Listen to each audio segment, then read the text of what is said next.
छा मसलो आदा? असां मसलो असां ज़्यादती थिए थी। मोहम्मद हनीफ जो पुटु आहे अब्दुल जब्बार, रेंजर्स ऑफिसर आहे। उहो असांखे धमकियूं ॾींदो आहे। मुंहिंजी भेणुनि खे 16 साल थिया आहिनि, शादी हिके घर में थियल आहिनि, ॿई हिके घर में। हिननि खे कुटींदा आहिनि, ज़ुल्म कंदा आहिनि, न ख़र्चो पाणी ॾींदा आहिनि, न महीने जो ख़र्चु ॾींदा आहिनि। हिननि सां ज़्यादती करनि था। असां यतीम माउ पीउ असांजा आहिनि कोन। असांजे DG रेंजर्स सां अपील आहे, उहो रेंजर्स ऑफिसर आहे, असांखे धमकियूं ॾींदो आहे। मां एजेंसी वारो आहियां, तव्हांखे खणाए छॾंदुमि, गोली हणाए छॾंदुमि। मां भेणुनि खे घर वठणु वेंदो आहियां त असांखे बि कुटींदो आहे। हाणे सुबुह सां बि कुटियोसीं, थाणे में असां NC कराए आया आहियूं। महिरबानी करे असां सां तामुन कयो। असां ग़रीब आहियूं, यतीम आहियूं। मां मज़दूरी कंदो आहियां पनियाकिल शहर में, ऐं मुंहिंजी ॿई भेण पनियाकिल शहर में रहंदियूं। नालो छा आहे हुनजो, केरु आहे? अब्दुल जब्बार उन जो नालो आहे, मोहम्मद हनीफ उन पीउ जो नालो आहे, ॿियो पंहिंजी भेणु आहे उन मोहम्मद सलीम नालो आहे। ॿई त शुद्ध कंदा आहिनि। इन सां असां इन वक़्तु सिविल अस्पताल में बीठा आहियूं, सरकारी तालका अस्पताल में।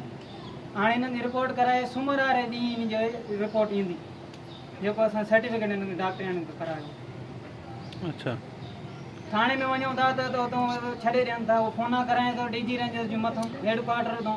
असां ग़रीब असां तामुन कयो, महिरबानी। छा मुतालबा तव्हांजो? असांजो मुतालबो असां इंसाफ़ खपे।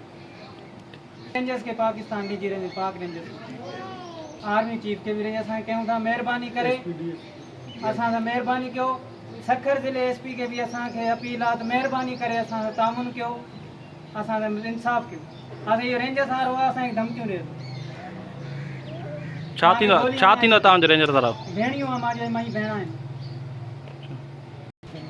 भाई वो मारता है, हाँ, ना कहीं आने देता ना कहीं जाने देता, खर्चा भी पूरा नहीं देता है बच्चों के साथ। मैं मजदूरी करती हूँ। हाँ, मैं अपना कुछ मजदूरी करके मैं अपने बच्चों का पूरा करती हूँ।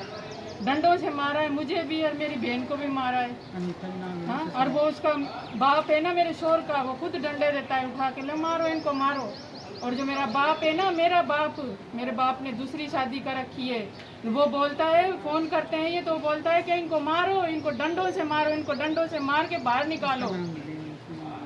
वो हमारा बाप बोलता है। फिर ये बोलते हैं हमें इजाजत मिल गई है इसके बाप की तरफ से, हम इसको मारेंगे, अब इसको मारेंगे, हम इसको निकालेंगे, घर से निकालेंगे हम इसको।